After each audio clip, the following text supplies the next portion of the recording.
Acticula here. Welcome to part 9 of my series Asexuality in Fiction. And because I'm filming this right before my sauna, right before going to sauna, and I'm probably gonna be publishing this on juhannus, it makes sense that I would talk to you about a Finnish movie. Today's movie is Tytöt or Girl Picture. It was released in 2022. It was directed by Alli Haapasalo and written by Ilona Ahti and Daniela Hakulinen. Unfortunately, I did not get to see it at the movie theaters because I was working a lot at the time. And like so many things, no one told me this has asexual representation, so I didn't know to truly seek it out. I knew it was a queer film, and I like to support those, but I didn't know that. And if I'd known that there was asexual representation, I absolutely would have made the time. But I didn't because no one told me. I'm not even sure how I found out that this has asexual representation. Like, was it somehow on Tumblr, or was it part of my Google dive into Finnish asexual and aromantic characters? I'm not sure, but it sucks that people don't actually promote things with asexuality. So anyway, I didn't see this, but I was very much okay, I'm just gonna get it when it comes out on DVD. It never came out on DVD because we are pivoting away from physical media. And so that sucked. So there are other means by which you can watch things, but I really wanted to properly support this one, but I couldn't until April 2024 when it was first shown on TV, and then it was on Yle Areena for a couple of weeks. But this is very awkward, but basically I'm trying to show that it came on TV and I recorded it, so now I can watch it for 1 year and 9 months still. And I very much enjoyed watching it. I've watched it in full twice now. So if you could see, it's about 3 girls, the girls of the title. It's about Mimmi and Emma who start dating, and then it's about Reetta Rönkkö, who goes by Rönkkö, which is her last name. It's something that makes her really cool because girls don't usually go by their last names as a nickname, but she does, and Rönkkö it's a fun word to use as a nickname. So basically that makes her cool. So Rönkkö is best friends with Mimmi, and they get invited to Emma's friend's birthday party. The story details 3 Fridays and then some nebulous time after that. I'm not really sure. So basically, Rönkkö's storyline is about figuring out how to like sex, maybe. Basically, over the course of these 3 Fridays, she tries to, Mimmi doesn't want to go to the birthday party because she thinks it's gonna be boring, but Reetta, I keep saying that, Rönkkö convinces her because she starts telling about these things that she's been thinking about going through, which is basically like she can find a guy attractive, can have good time with the guy, and can even be horny for the guy or horny in general, but when actual physical act of sex happens, it just doesn't do it for her, like she doesn't get turned on.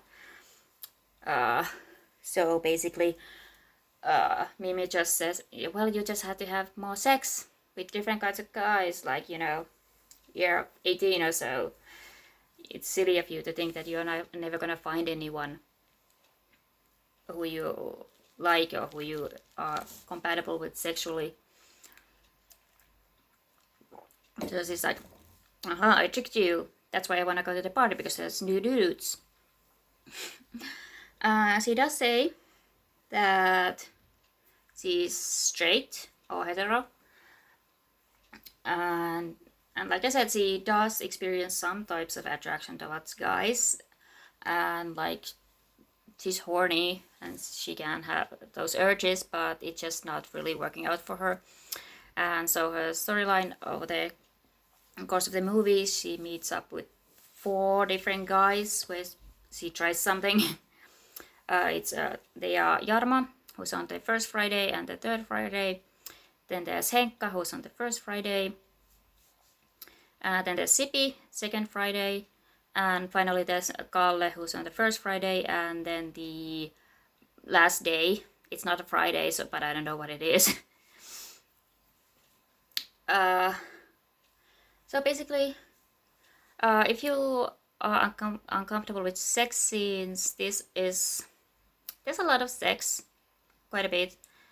Like there's queer sex between Mimmi and Emma to a certain amount, and then like Rönke's storyline is about trying to figure out, does she like sex, but it's all played very delicately. I think that's a good word for use. So like, one dismerit to the movie is no one talks about contraception, like protection, at all, any point. Even though none of the sex we are shown are one that might end up in pregnancy, it's still good to use protection if you're having sex of any kind. So that's not dealt with. It's a bummer, but everything that is shown is consensual. Consent is important. Everybody always asks, can I do this? Do you want this? Stuff like that. And it also makes the clear how communication is very important in sex. Like, you can't just assume that someone is going to know what you like or where you want something just by making random sounds. And I think that's all very important for young kids to see, for teenagers to see, and basically everyone to see. But what bothers me about this a little bit is that, well, part of it, like this, Rönke doesn't get like a career or family arc. It sounds weird to talk about career, but like, for example, Emma has her mother, who seems to be French. So she has her mother, and she has her figure skating career on the line, and Mimi has her issues with her mother, who's like, her mother had another child and is now raising that child far away from Mimi with that child's father, and that brings conflict. But with Rönke, she works at a smoothie bar with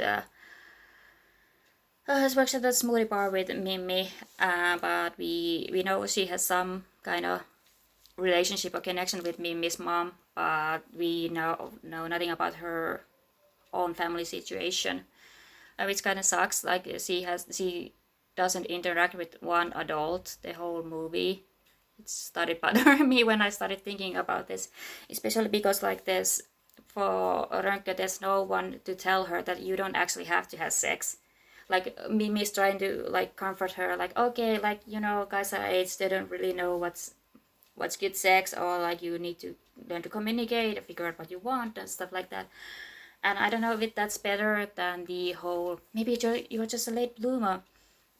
Because the thing about the late bloomer discourse or stuff like that is, at least it gives you space to not have sex. Or say that it's okay to have sex before, if you're not ready for it. And this movie, I'm not sure if this movie allows for that. Like, okay, Mimi is like not the best source of advice, so it would be nice if Rönke would have had someone who had told her that you don't actually have to have sex. Like, if sex isn't working out for you, you don't have to just keep trying until it does, unless you really, really want to.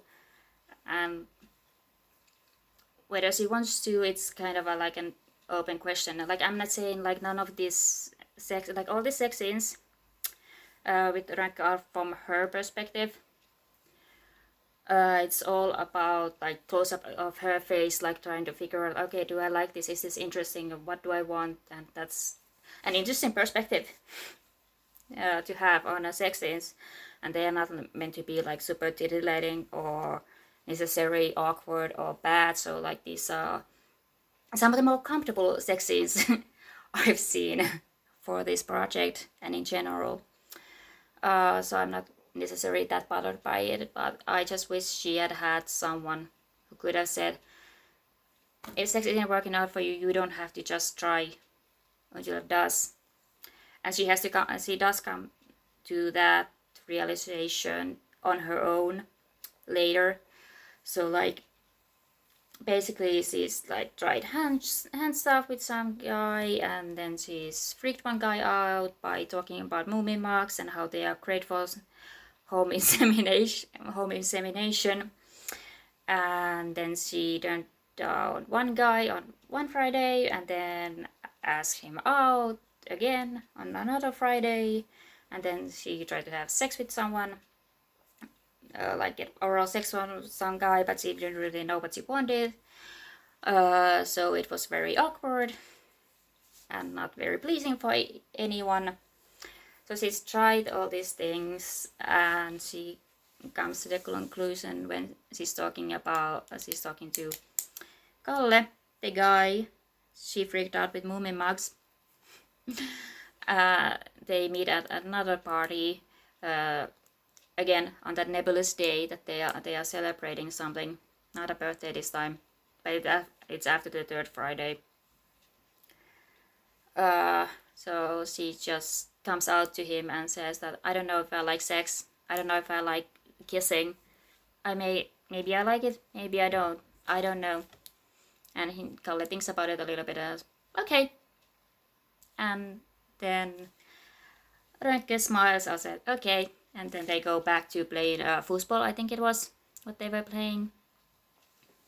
So that was nice. I do enjoy the movie for the most part. Like I had some big misgivings, but that's mostly just me being adult, looking at these children and thinking, where are your parents? Why is there no one telling you that, giving you the support you need? Yeah. I think that was that. Wait. I think final point I had about this movie and movies in general about asexuality, this is prime example of the fact that it's very hard to seemingly examine asexuality in film without there being sex. Like no one can just be asexual, they have to know whether or not they are true having or trying to have sex a lot, quite a bit. And if they don't have sexual storyline, then someone else has a sexual storyline, which is like I'm sex neutral, like sex is whatever, sex scenes are whatever most of the time for me, so I'm not bothered by it. But like if you're sex repulsed, it's really shitty that you can't watch movies that are supposed to represent you, because all those movies still have a lot of sex, and a lot of that's unwanted, uncomfortable sex. And yeah, I wish you could just have someone be asexual and that's it. It would have been nice also if Franco had actually had another storyline. Like, I guess the basically like she's gunning for employee of the year at this juice smoothie bar that she works with Mimi, and she rather watch Friends than some random documentary. Like she has a personality. That's what I'm basically trying to say. She's a very interesting and great character. She has like this funny and she has these fun stories and her interesting perspective on sex, I would say. Like analytical sense of sex. I don't remember what movie I was talking about when I said I'm starting to really like this kind of female characters with analytical, who looks at sex very analytically. I can say that word. You know what I mean?